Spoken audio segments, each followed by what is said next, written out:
Minneapolis is now at the center of America's most explosive immigration battle.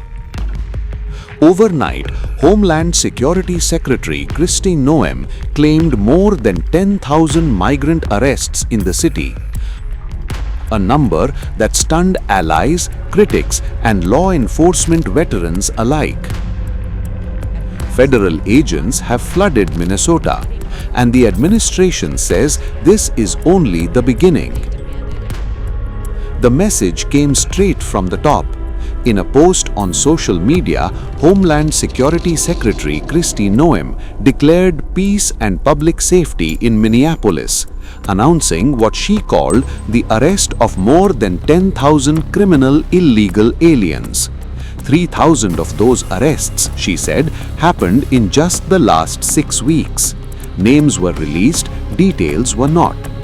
Almost immediately, the numbers were challenged. Immigration policy experts warned the figures could be dramatically inflated. One senior fellow at the American Immigration Council called them highly unlikely without independent verification. The skepticism spread fast, raising questions about what exactly was counted, who was arrested, and why Minneapolis was chosen as the stage. Minneapolis is already on edge. The city became a national flashpoint after an ICE officer fatally shot a Minnesota woman during a confrontation, igniting protests across the country. The administration defended the officer, alleging interference with law enforcement. Secretary Noem went further, labeling the actions domestic terrorism. Tensions never cooled. Days later, another federal officer shot and wounded a Venezuelan migrant during a separate incident. Protests flared again. Now, thousands of ICE officers are deployed across the state. Minneapolis isn't just part of an enforcement effort, it's become a symbol of the administration's promise of mass deportations.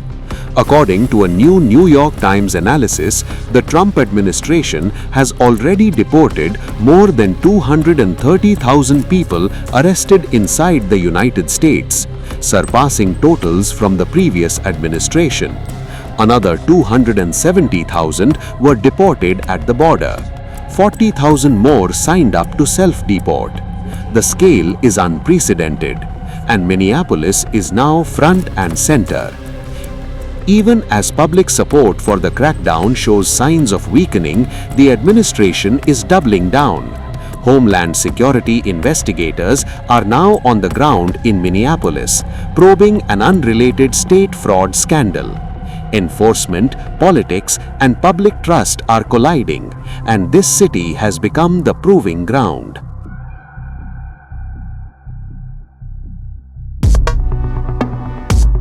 A single shooting has triggered a sweeping federal response and ignited a national firestorm.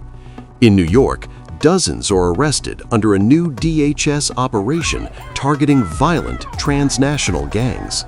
At the same time, streets across America are boiling over as immigration enforcement becomes the center of a political and public showdown.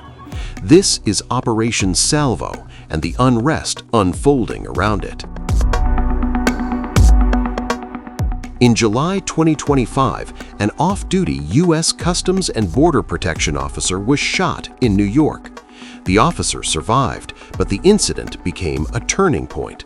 Federal authorities quietly launched Operation Salvo, a coordinated enforcement campaign aimed at violent criminal networks operating inside the United States. 6 months later, the results are now public and explosive. According to the Department of Homeland Security, 54 individuals have been arrested in New York alone.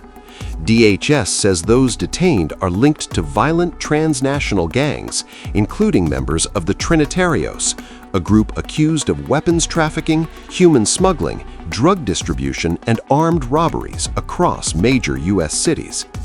Officials say this is not routine immigration enforcement, but a targeted strike on organized crime. The Department of Justice describes the Trinitarios as a structured criminal enterprise with chapters in Massachusetts and beyond. Prosecutors say members work to dominate neighborhoods, intimidate rivals, and maintain control through violence. DHS confirms that several of those arrested under Operation Salvo are criminal illegal immigrants with histories of assault, including cases involving serious bodily harm and crimes against minors. DHS Secretary Kristi Noem says roughly 60% of those arrested have already been removed from the country. Others remain in federal custody, facing criminal charges or immigration proceedings. Noem calls Operation Salvo only the beginning, warning that federal agencies will now pursue transnational gangs and criminal illegal aliens nationwide, using every available legal tool. Not everyone is backing the crackdown. Earlier this month, a group of lawmakers sent a sharply worded letter to President Trump, the Attorney General, and DHS leadership. They accuse the administration of deploying thousands of federal officers for immigration enforcement, raising concerns about civil liberties and federal overreach. The divide between Washington and its critics is fast widening. This enforcement surge comes amid nationwide protests triggered by a deadly confrontation in Minneapolis. From Los Angeles to the Twin Cities, demonstrations against ICE have turned tense, sometimes violent. What began with one death has evolved into a national flashpoint, pulling in protesters, police, federal agents, and political leaders.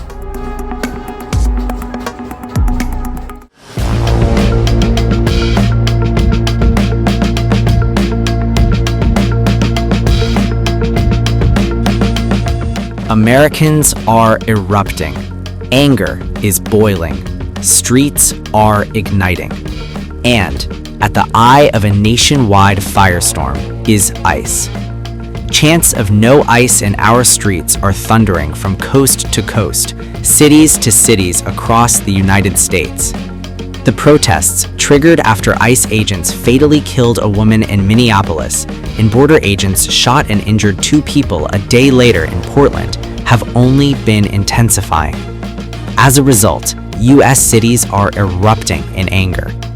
In Minneapolis, thousands marched on Saturday to protest the fatal shooting of Renee Good by a federal immigration officer. A coalition of migrant rights groups organized the demonstration that began in a park about half a mile from the residential neighborhood where the 37-year-old Good was shot on Wednesday.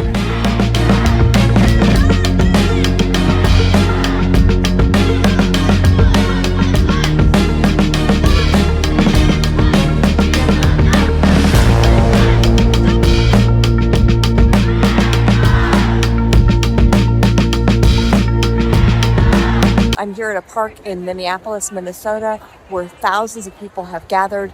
They are protesting the presence of immigration enforcement in their city and calling for ICE and the Border Patrol to leave. Now they are here because they are angry. They are angry about the death earlier this week of Renee Good. She was a woman here in Minneapolis who was shot and killed by an ICE agent. This protest is part of a network of protests that are happening across the country right now. I've talked to the number of people who are here at the protest today. And they say they came because they want to make clear that they do not want ICE in their neighborhoods. They say that they want to protect their immigrant neighbors. They want them to feel safe here. And so they're coming to make their voice heard. Amid growing outrage, Minneapolis Mayor Jacob Frey urges protesters to demonstrate peacefully.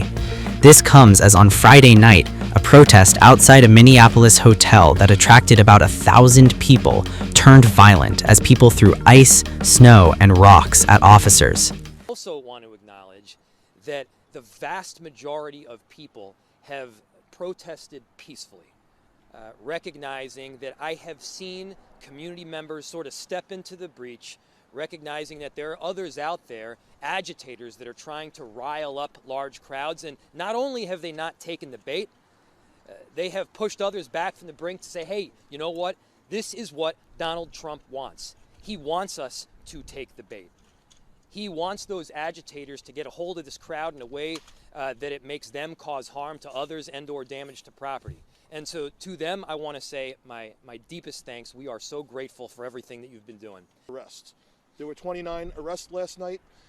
We are aware of one police officer that was injured from a chunk of ice that was thrown at them. Other than that, we are not aware of any other injuries. Chaotic scenes erupted in Los Angeles amid anti-ICE protests. RT reported that an unknown substance scattered rioters from ICE HQ they stormed. Protesters in Austin, Texas are getting pelted with non-lethals after one of them burned a flag. Officers fired tear gas to disperse angry protesters. Up with liberation, down with deportation chants were reverberated in North Carolina. Hundreds of protesters rallied at CCB Plaza and then staged a march through downtown, many dubbed ICE Out for Good, using the acronym for the federal agency Immigration and Customs Enforcement. No, this isn't something I normally do. This is outside of what I would normally do. I don't really have any connections to the Democrats or the left, but what Trump is doing is psychotic. Because killing people in the streets in intimidation tactics is horrifying, and we can't allow it. We have to stand up. Of course, the assumption is that this Justice Department is going to whitewash that case, absolve an officer of poor conduct at worst, at best. What can protests like this do to... I hope get people concerned. I hope get our legislators to grow what are called cojones, some guts, to assert their legitimate power under the Constitution. Those are all lies. If you look at their policy against both Americans and their international policies, they follow the exact tenets and playbook of all fascist governments that we have seen in the 20th century. Protesters against immigration enforcement took to the streets in Philadelphia after one federal officer fatally shot a woman in Minneapolis and another shot and wounded 2 people in Portland, Oregon. A large crowd marched through the streets and gathered outside the federal detention center, holding a sign reading "ICE Out for Good." In Boston, Massachusetts, hundreds gathered outside the JFK Federal Building to protest against ICE. The protesters denounced what they describe as abusive and unaccountable enforcement practices. I think we're all gathered here because we're seeing that ICE is not a very serious public agency, not making us safer. People here are protesting the fact that this is a fascistic organization operating outside the scope of the law. We're not only seeing immigrant lives being taken, now we're seeing citizens being hurt and killed. So people here are not only protesting and demanding justice for the family of Renee Good, they're also here demanding an end of ICE. I personally think that we can't reform fascism. We can't reform brutality. So many of us are here to stand in solidarity, but also building a movement that will hopefully end this very unconstitutional agency. We got ICE shooting women in the face for self-defense. It doesn't make any sense. So, like I said, let them come to Boston, Roxbury, Dorchester, Mattapan, Chelsea. Let them come around here with that, and let's see what's really going to happen to ICE. We really are going to touch them with our hands. That's the thing. The one unifying principle is equal justice under law. That is what I believe in most fully, and that is what I believe Trump is flouting continuously, and it's unacceptable. The demonstrations intensified as the U.S. Department of Homeland Security pushed forward in Minneapolis and Oregon, calling it its biggest ever immigration enforcement operation. From Minneapolis to Boston, from Oregon to Philadelphia, this is no longer just a protest. This is a national uprising, and the storm is only getting stronger.